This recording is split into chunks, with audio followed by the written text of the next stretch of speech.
Hello and welcome.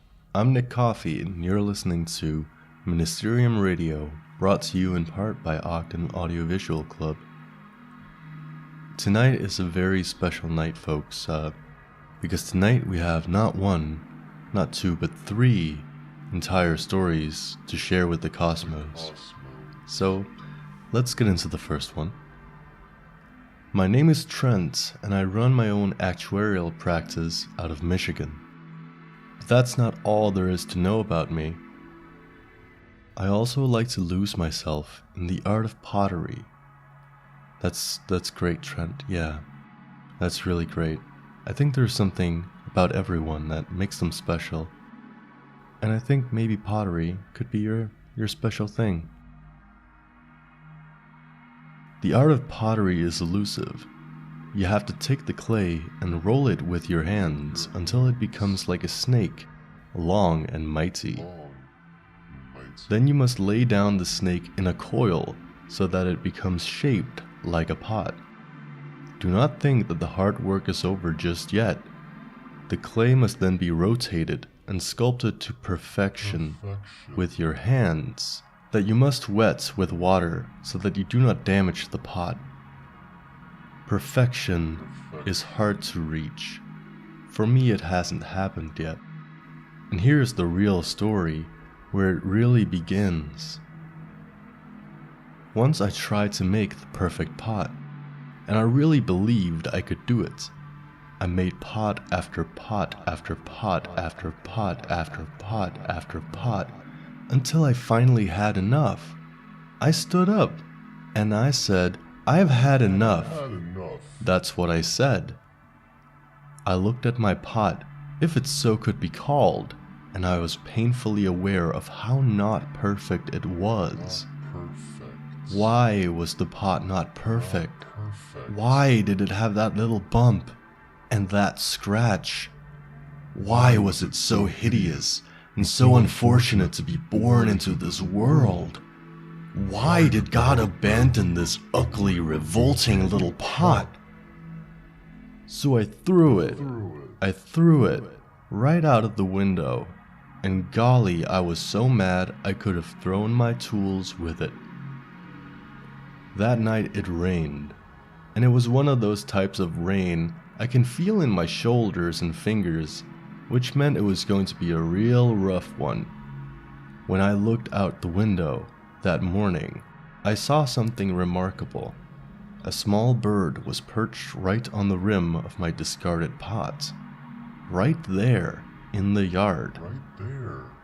It was the weirdest thing too, because I felt for a moment it looked at me, and it said, "This is perfect. Thanks."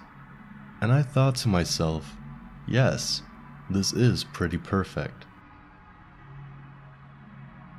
Aw, that's nice. I was worried the story wouldn't have a happy ending. It certainly looked bleak for the little pot, but in the end, everyone is good for something. That's nice. A mind worm was implanted inside you before you woke up today? Thank you for writing in, Trent. This letter is addressed to me, or rather my superiors, the big boys in the big room on top of the big stairs, upstairs. It comes from a nice lady named Maud, whom I've never met, but I'm sure she's very nice.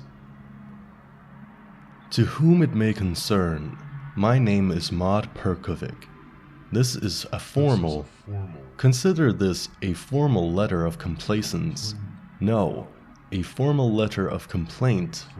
The broadcast jitters my feelings, and my teeth are sensitive to cold and hot, and it's not at all what I want. I would like no broadcast, and my teeth to not jitter, and to sit still in my head, but the broadcast seeps through the walls, and I can taste it in the water when I bathe. This isn't okay and needs to cease. Stop right now, or I'll inform the board. You don't want the board to get involved with complaints. They don't do complaints the way I can, and I promise it will not be pretty. If their feelings are rattling in their heads and putting the radio in their dreams, they will not be happy. Sincerely, Maud Perkovic.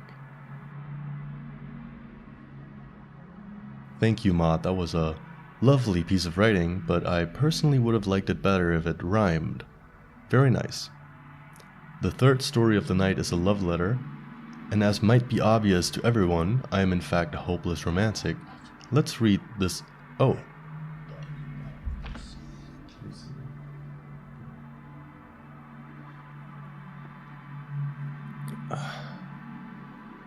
Folks, this is breaking news straight from Dimension 7B3083077-1.